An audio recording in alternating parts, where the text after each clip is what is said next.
What's up, all meet you Walkstables, droids, and Wookiees? It's Anna, also known as That Star Wars Girl, and today I'm going to be talking about the news going around about Marcia Lucas. Now, for those that don't know, Marcia Lucas is George Lucas's ex-wife, and she actually had a big part in editing the original Star Wars movie, A New Hope. She actually won an Oscar along with her other editors. If you guys are interested in hearing from Richard Chew, which is this gentleman right here, he is, a very renowned editor and, very well known within Hollywood and in the film industry. My best friend Jessi Milestone, who has a channel called Mindless Entertainment, has done an interview series with Richard Chew. I'll link all of those videos down below if you would like to hear him reminisce and talk about Star Wars and other movies he worked on. But today we're going to be talking about the news with Marcia and how she did the foreword for Howard Kazanzin's biography. Now, I got tagged in this over on Twitter, which is where you guys can find it, and I will link everything in the description of this video.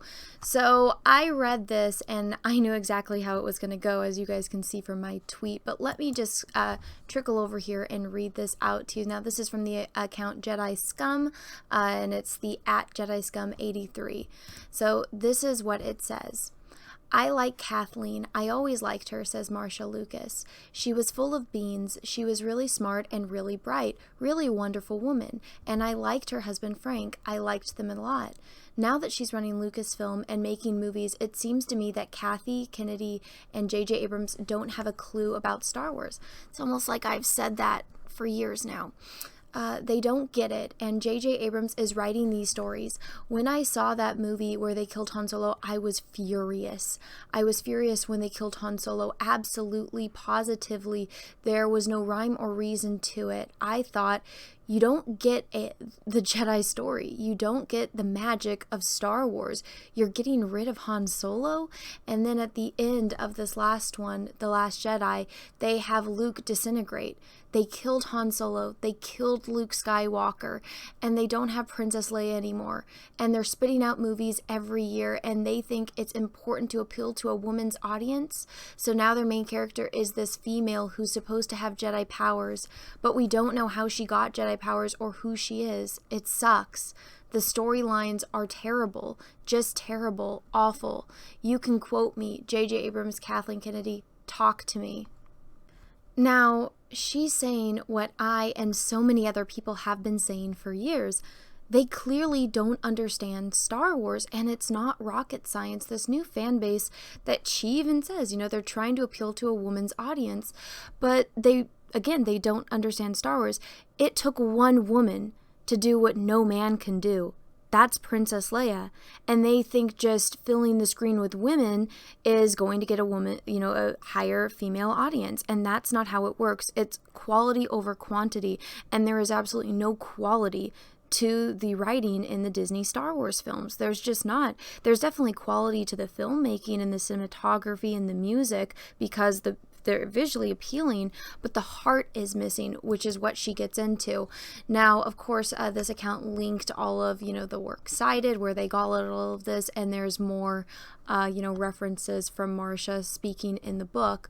But I wanted to play this for you guys. This is a clip that I have from a recording that has since been taken down by Disney of George, giving his opinion about this. And I know I've played this video clip on my channel before, but I wanted to play it for you guys just to show how even George, in his own words, has talked about how they have gone in a different direction than what Star Wars was supposed to be in his vision. I've kind of lost control of Star Wars, so it's going off in a different path than what I intended.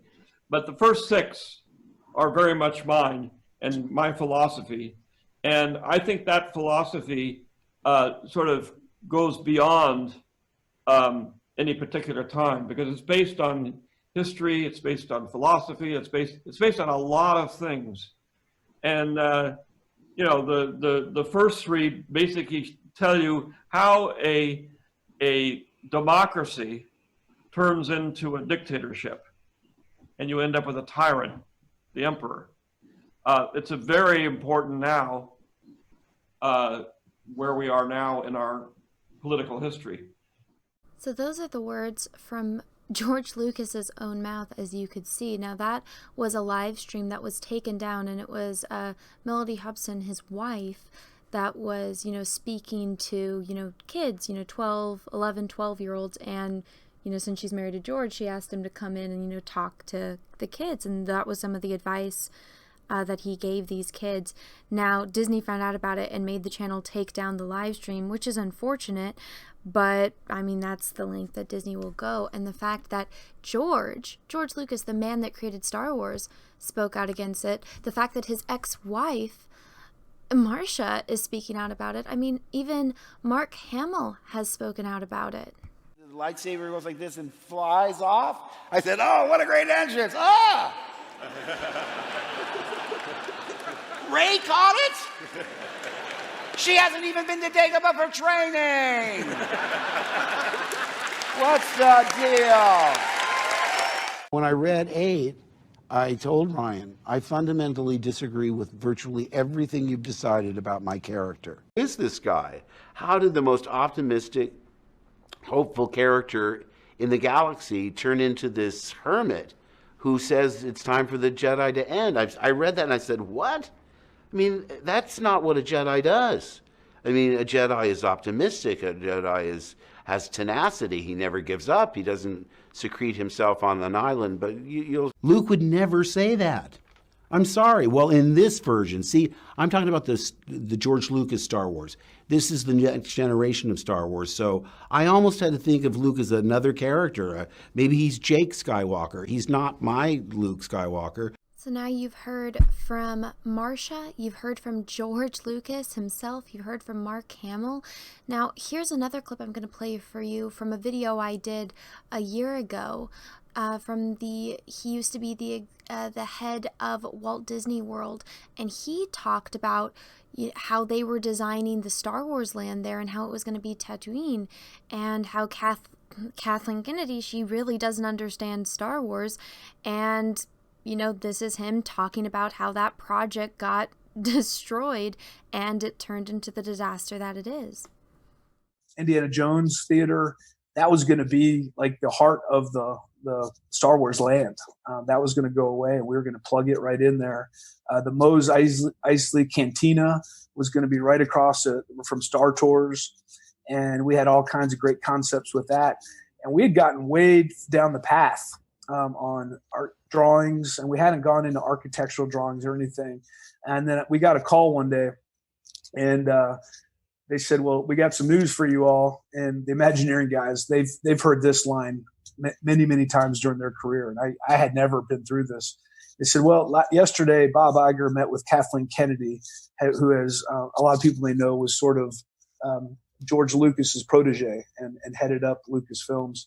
And they had a conversation, they had a meeting, and Kathleen Kennedy, her point of view was there are way more Disney or Star Wars stories ahead of us than behind us.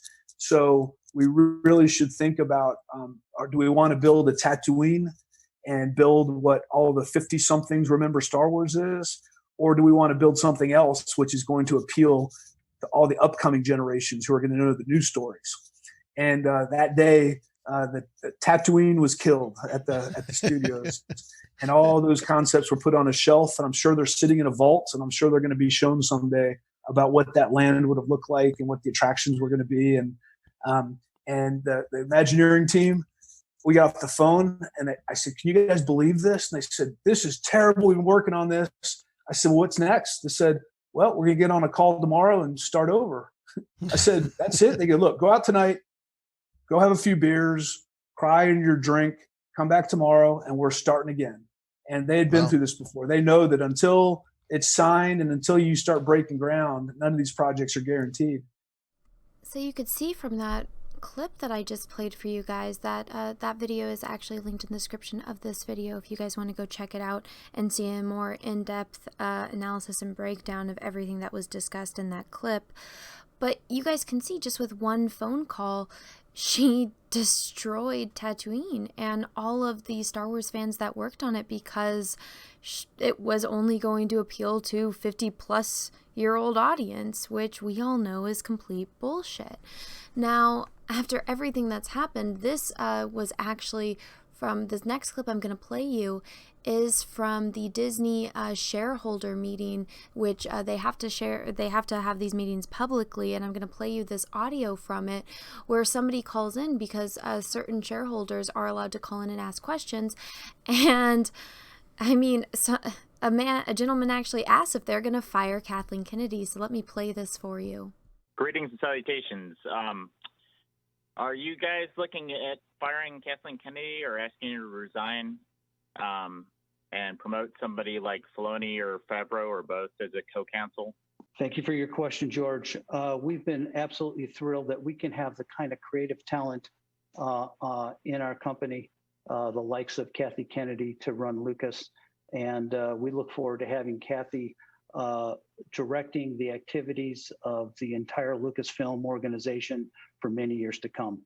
Now you can see from that clip, obviously Kathleen isn't going anywhere, but the amount of people calling out, what the current state of Star Wars is, Kathleen Kennedy obviously doesn't understand Star Wars. She's not only destroyed it with the movies, she destroyed their attraction in the theme park. Everything that people cared about in these movies, she has destroyed, along with Rian Johnson, along with J.J. Abrams, along with all of the people in power at Lucasfilm and at Disney. They just don't care. They don't see what it was about Star Wars that made it special to so many people. And, like I say here on Twitter, it's like, this is exactly what I and many other people have been saying for years. And, of course, there's going to be those haters and those weirdos that, they called me a misogynistic man baby. And then when they found out I'm a woman, because they can't read my Twitter handle that says That's Star Wars Girl or my YouTube channel that says That's Star Wars Girl, they think I'm a man. Then they find out I'm a woman, and then they accuse me of having internalized misogyny, when all I'm doing is making the same points that every other Star Wars fan is making. They don't understand what made Star Wars special. They don't understand what was great about it. Marcia Lucas is calling it out. George Lucas has called it out. Mark Hamill has called it out. John Boyega has called it out. So many people. I mean, the fact that you have shareholders calling in and asking if they're going to fire her, that should speak enough for itself right there. But it's just sad, the state of the world, because it really doesn't matter how many people call this out. They're going to do what they want to do until the money dries up. And I mean, we'll see if that ever does happen. But everyone, thank you so much for watching. Let me know what you think about all of this in the description of this video. If you like this video, go ahead and smash the like button and ring the bell for notifications. Also, make sure that the bell is set to all. That way you actually get notifications when I put other videos and when I do live streams. That way you never miss any of my content like this type of Star Wars news. So everyone, once again, thank you so much for watching. And until next time, I hope you all have a great rest of your day, morning, evening, afternoon, wherever you are in the world. And may the Force be with you, because we are really, really, really going to need it. Bye, everyone. Once again, thank you so much, everyone, for watching my channel and my content. And if you would like to support me further, go ahead and check out my Etsy, The Art of Anna TSWG, where I sell prints of my original oil paintings and drawings. I have a variety of characters, from landscapes to horror villains to Star Wars characters, DC and Marvel. So go check that out, and everyone, have a wonderful day. Thank you.